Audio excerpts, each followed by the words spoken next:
عليكم ورحمة الله وبركاته.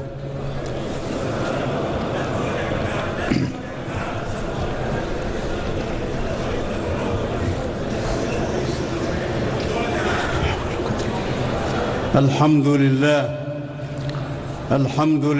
الملك القدوس السلام تمام جہان کا مالک ہے على المسلمين حج بيته الحرام جس نے اپنے بندوں پر فریضہ حج کو فرض کیا اور اس کو اسلام کا بنیادی رکن قرار دیا، اور میں گواہی دیتا ہوں اللہ تعالیٰ کی جو واحد الاحد ہے، اور میں گواہی دیتا ہوں کہ ہمارے آقا اور نبی حضرت محمد مصطفیٰ صلی اللہ علیہ وسلم جو ہیں وہ اللہ کے بندوں میں سب سے بہترین ہیں۔ اللہ تعالیٰ ان پر اپنا صلاۃ و سلام بھیجے اور ان کے آل پر اور ان کا اتباع کرنے والوں پر۔ اے لوگوں، میں آپ کو وصیت کروں گا اور نصیحت کروں گا کہ آپ اللہ تعالیٰ کی تقوی اختیار کریں، کیونکہ اسی میں آپ کی دنیا اور آخرت کی بھلائی اور کامیابی ہے۔ اللہ تعالیٰ سورہ حج میں فرماتا ہے، اے لوگوں اپنے رب سے ڈرتے رہو اور اس کی تقوی اختیار کرو، کیونکہ قیامت کا جو منظر ہے وہ بہت خوفناک ہے اور بہت عظیم چیز ہے۔ جس دن ہر شخص جو ہے وہ بھول جائے گا، ماں جو ہے وہ اپنے بچوں کو بھول جائے گی، اور ہر حمل ٹھہر جائے گا، اور لوگ اس کیفیت میں ہوں گے جیسے وہ کسی نشے کی کیفیت میں ہیں، لیکن ایسا نہیں ہے، بلکہ اللہ تعالیٰ کا عذاب بہت خوفناک ہے۔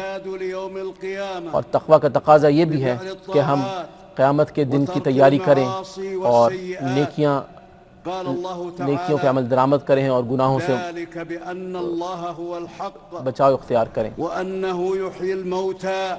اللہ تعالیٰ نے برملا قرآن میں اعلان کیا ہے کہ اللہ تعالیٰ ہی حق ہے، اور وہی مردوں کو زندہ کرتا ہے، اور وہ ہر چیز پر قادر ہے، اور قیامت کے دن نے بہرحال آنا ہے، اور اللہ تعالیٰ نے قبروں میں سے بندوں کو دوبارہ مبعوث فرمانا ہے۔ اور آخرت کی تیاری کے لیے سب سے اہم عمل یہ ہے کہ آپ توحید اختیار کریں اور اللہ تعالیٰ کی عبادت اختیار کریں، اور اس کے ساتھ کسی کو شریک نہ ٹھہرائیں اور کسی اور سے مدد یا دعا نہ مانگیں۔ اور آپ کیسے کسی ایسے شخص کی یا ایسی ہستی کی دعا کر سکتے ہیں جو آپ کو نہ نقصان پہنچا سکتی ہے نہ آپ کو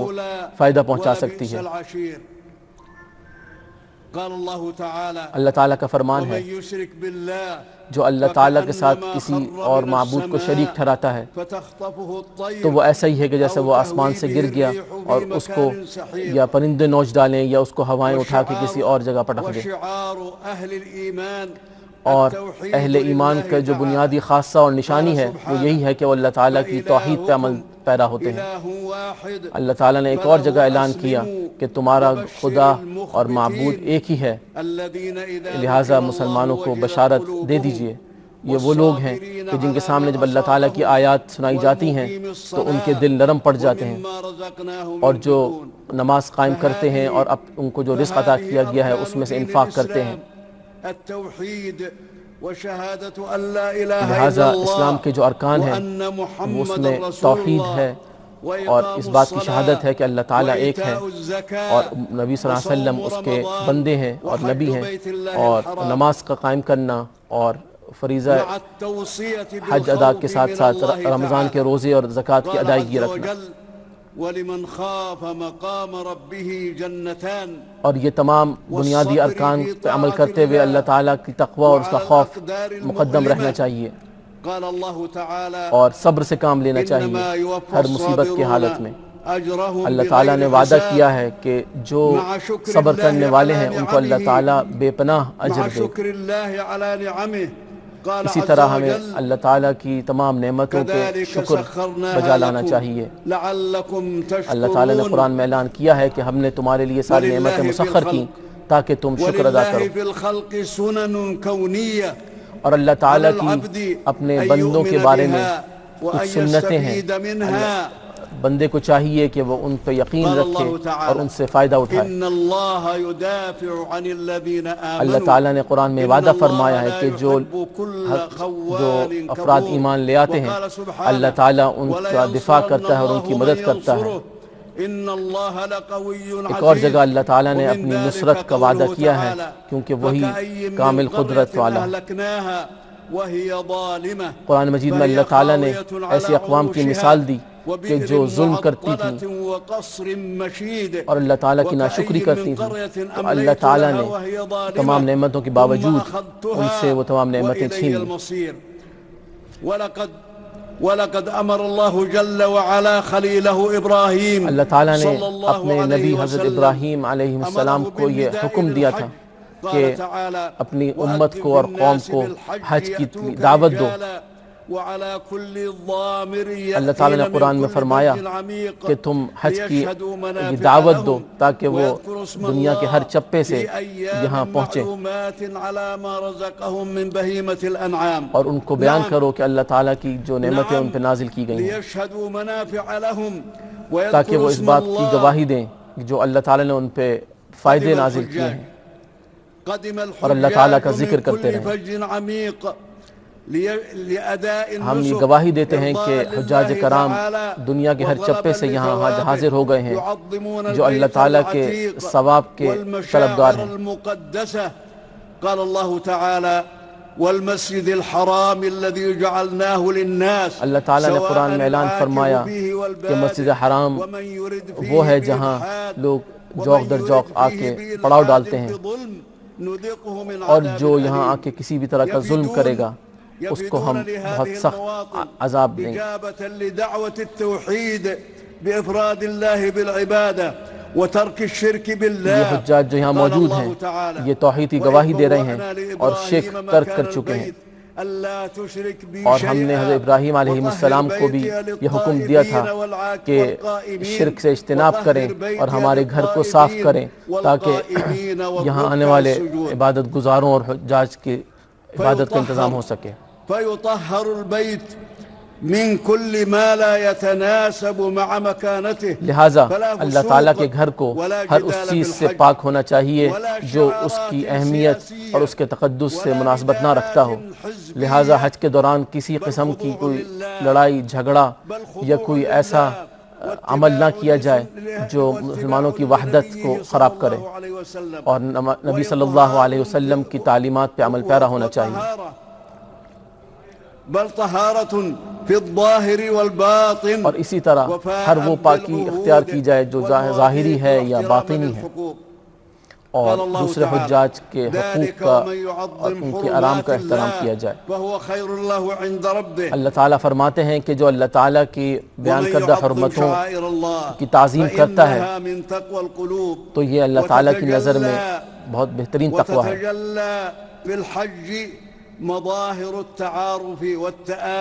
اور اسی طرح حج کے دوران مسلمانوں کے درمیان بھائی چارہ، محبت، باہمی محبت کے مظہر ہمیں دیکھنے کو ملتا ہے، صرف نظر اس کے کہ وہ مختلف زبانیں بولتے ہیں، مختلف رنگ و نسل کے ہیں،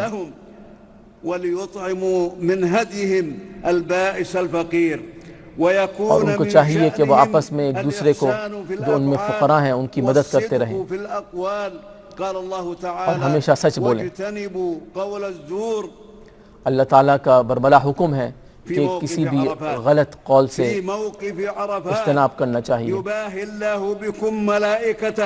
اس میدان عرفات میں جب آپ کھڑے ہیں تو اللہ تعالیٰ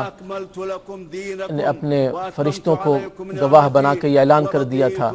کہ میں نے آج اس دین کو مکمل کر دیا ہے اور تمہارے لیے دین اسلام کو چن لیا ہے، لہٰذا میں آپ کو نصیحت کروں گا کہ آپ حضور صلی اللہ علیہ وسلم کی تعلیمات کو اتباع کریں۔ جنہوں نے یہاں وقوف عرفہ کے بعد ظہر اور عصر ادا کی اور غروب شمس تک یہاں کھڑے اللہ تعالیٰ کا ذکر اور دعا کرتے رہے،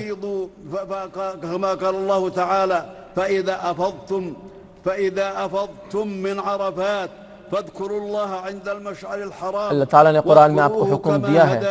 کہ عرفات سے فارغ ہونے کے بعد آپ مزدلفہ تشریف لے جائیں گے اور وہاں اللہ تعالیٰ کا ذکر اور دعا میں مشغول رہیں گے، اور عید کے دن آپ منی تشریف لے جائیں گے۔ إن الله غفور رحيم. اور وہاں جا کے آپ اللہ تعالیٰ سے مغفرت کریں گے اور جمرات کا فرض ادا کریں گے، اور اس کے بعد آپ اپنے بال اتروائیں گے اور قربانی کا فریضہ ادا کریں گے، اور بالآخر میں آپ طواف وداع کریں گے۔ وَلْيُوفُوا نُذُورَهُمْ وَلْيَطَّوَّفُوا بِالْبَيْتِ الْعَتِيقِ اللہ تعالیٰ نے مع قرآن الحرص کریم میں على بھی السكينة ان احکامات کا ذکر کیا ہے۔ والبعد عن التدافع آپ کو میں نصیحت کروں گا کہ آپ کسی بھی طرح کی دھکم پیل سے اجتناب کریں، اور آپ کو جو تعلیمات اور جو ہدایات دی جائیں ان پہ عمل پیرا رہیں، تاکہ تمام حجاج کرام جو ہیں وہ کسی بھی طرح کی پریشانی سے بچ سکیں اور ایک منظم انداز میں تمام فرائض حج اور واجبات ادا کر سکیں۔ قال اللہ تعالی فَإِذَا قَضَيْتُم مَّنَاسِكَكُمْ اللہ تعالیٰ نے قرآن میں فرمایا ہے کہ جب حج کے تمام مناسک ادا کر چکو تو اللہ تعالیٰ کی ذکر اور یاد میں مصروف رہو، جیسے تم اپنے والدین کو یاد رکھتے ہو۔ اور آنے والے ایام تشریق میں حجاج کرام روزانہ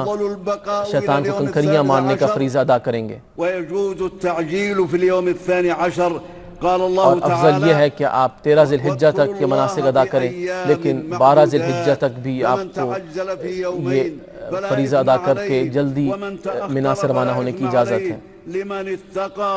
واتقوا الله واعلموا انكم اليه تحشرون۔ اور آپ اللہ تعالیٰ کا تقوی اختیار کرتے رہیے وقبل السفر کیونکہ آپ نے اس کی طرف لوٹنا ہے، اور واپسی کے سفر سے پہلے آپ نے طواف وداع کا فریضہ ادا کرنا ہے۔ اللہ تعالیٰ نے اپنے دین میں آپ کے لیے کوئی مشکل نہیں رکھی، اور اللہ تعالیٰ نے یہ دین جو ہے وہ حضرت ابراہیم علیہ السلام کی سنت پہ رکھا ہے، اور آپ کو اور آپ سے پہلے والی آنے والی اقوام کو بھی مسلمان بتایا ہے۔ آپ نماز قائم کیجئے، روزے رکھیے اور زکوٰۃ ادا کیجئے۔ وَإِنَّ مِنَ الْاعْتِصَامِ بِاللَّهِ أن يكثر المرء من دعاء ربه وخصوصا في مواطن الحج فهي مظنة عظمت کا اظہار اور اس کی یہ ہے کہ آپ کثرت سے دعا کیجئے اور اللہ تعالیٰ سے اپنی تمام حاجات کو مانگیے، اور سب سے بہترین وہ دعا ہے جو یوم عرفہ کے دن مانگی جائے، اور رسول اللہ صلی اللہ علیہ وسلم نے فرمایا کہ اس دن سب سے بہترین کلمات جو ادا کرنے چاہیے وہ وہی ہیں جو میں نے بھی کیے اور مجھ سے پہلے تمام انبیاء نے کیے۔ لا الہ الا اللہ وحدہ لا شریک لہ لہ الملک ولہ الحمد وہو علی کل شیء قدیر۔ اللہ تعالیٰ کا فرمان ہے اپنے بندوں سے کہ دعا کرو، میں تمہاری دعا کو قبول کرنے والا ہوں۔ اللہ تعالیٰ قرآن میں فرماتا ہے کہ میرے نیک بندے وہ ہیں جو اللہ تعالیٰ سے دنیا اور آخرت کی اچھائی مانگتے ہیں اور جہنم کی آگ سے پناہ مانگتے ہیں۔ یا اللہ، ہم آپ سے دعا فرماتے ہیں کہ ان تمام حجاج کرام کی عبادات کو قبول فرمائے، ان کے معاملات میں آسانی فرمائے، ان کو اپنے اپنے گھروں تک اور ملکوں تک بحفاظت کامیابی کے ساتھ لے جائے۔ یا اللہ، مسلمانوں کے حالات کو بہتر کر دے۔ یا اللہ، ان کے درمیان وحدت اور ان کو حق کے پیغام کے اوپر متحد کر دے۔ یا اللہ، ان کے تمام معاملات کی تو حفاظت فرما، ان کے دین اور دنیا سے متعلق جتنے معاملات ہیں ان کو بہتر کر دے۔ یا رب العالمین، اللہم وفق خادم الحرمین الشریفین، ہم آپ سے دعا گو ہیں کہ خادم الحرمین الشریفین وولی عہدہ الامیر اور ان کے جو ولی عہد ہیں وولی عہدہ الامیر محمد بن سلمان، واجزہما یا اللہ ان کو بہت بہترین جزائے خیر عطا فرما اس دنیا میں بھی اور آخرت میں بھی، کہ انہوں نے حجاج کرام کی آسانی کے لیے اور خدمت کے لیے اپنے تمام کوششیں اور اپنے تمام تر وسائل مسخر کیے۔ وصلی اللہ علی سیدنا و نبینا اور آخر میں درود و سلام ہو جناب رسول اللہ صلی اللہ علیہ وسلم پر۔